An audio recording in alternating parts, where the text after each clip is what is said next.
도움이 되는 정보 트렌드 라디오입니다. 많은 분들이 일을 다니시면서도 퇴사를 고민하고 있으시잖아요.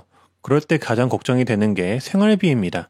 따라서 자발적으로 퇴사하실 때 나는 실업급여를 받을 수 있을까 고민을 하실 겁니다. 결론은 물론 가능합니다. 하지만 모두가 가능한 게 아니고 근로기준법에 정해둔 자발적 퇴사의 기준이 있기 때문에 이에 부합하실 경우 실업급여를 받을 수 있는데요. 오늘은 이 자발적 퇴사를 할 시에 받을 수 있는 실업급여 기준 13가지에 대해서 소개해보고자 합니다.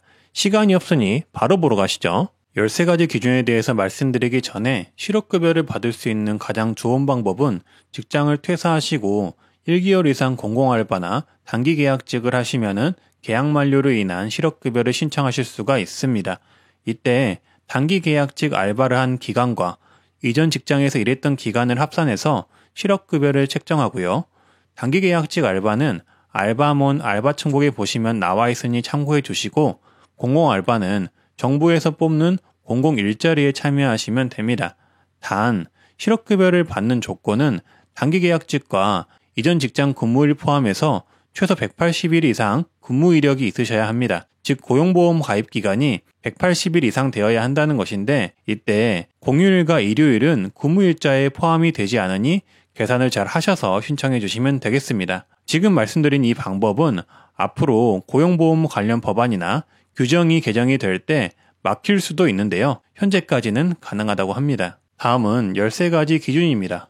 첫 번째는 지금 말씀드린 사유 중 어느 하나가 이직일 전 1년 이내에 2개월 이상 발생한 경우에 실업급여를 받을 수가 있습니다. 실제 근로조건이 채용 시 제시된 근로조건이나 채용 후 일반적으로 적용받던 근로조건보다 낮아지게 된 경우, 임금체불이 있는 경우, 소정근로에 대하여 지급받은 임금이 최저임금법에 따른 최저임금에 미달하게 된 경우, 근로기준법 제35조에 따른 연장근로 제한을 위반한 경우, 예를 들어 연장근로 시간이 일주일에 12시간이 넘으면 연장근로 제한 위반입니다. 그리고 사업장이 휴업으로 휴업 전 평균임금의 70% 미만을 지급받은 경우 이 5가지 사유 중 하나만 발생해도 실업급여 수급이 가능합니다. 그리고 두 번째는 사업장에서 종교, 성별, 신체장애, 노조활동 등을 이유로 불합리한 차별 대우를 받은 경우 실업급여를 받을 수가 있고요. 세 번째는 사업장에서 본인 의사에 반하여 성희롱, 성폭력, 그 밖의 성적인 괴롭힘을 당한 경우 실업급여를 받을 수가 있습니다. 네 번째는 사업장의 도산, 폐업이 확실하거나 대량의 감원이 예정되어 있는 경우 실업급여를 받을 수가 있고요. 다섯 번째는 지금 말씀드린 사유 중 하나에 해당하는 사정으로 사업주로부터 퇴직 공고를 받거나 인원 감축이 불가피해 퇴직 희망자 모집으로 이직하는 경우 실업급여 신청이 가능합니다. 사업의 양도 인수 합병, 일부 사업의 폐지나 업종 전환, 직제 개편에 따른 조직의 폐지 축소, 신기술의 도입, 기술 혁신 등에 따른 작업 형태의 변경, 경영 악화, 인사 적체, 그 밖에 이에 준하는 사유가 발생한 경우 이러한 사유 중에 하나에 해당하고 회사로부터 퇴직 공고, 퇴직 희망자를 모집하는 경우 실업급여를 신청이 가능합니다. 여섯 번째는 여러 가지 이유로 회사가 멀어진 경우 통근 곤란으로 실업급여가 신청이 가능한데요. 다니던 회사가 이전했거나 아니면 본인을 멀리 정근을 보냈거나 부양하여야 할 친족과 동거를 위한 이사를 했거나 그 밖에 피할 수 없는 사유로 통근이 곤란한 경우 실업급여를 받을 수가 있습니다. 이때 통상의 교통수당으로 왕복 3시간 이상 거리 차이가 날 경우 가능하다고 합니다. 일곱 번째는 부모나 동거 친족의 질병부상 등으로 30일 이상 본인이 간호해야 하는 기간에 기업의 사정상 휴가나 휴직이 허용되지 않아 이직할 경우 실업급여를 받을 수가 있고요.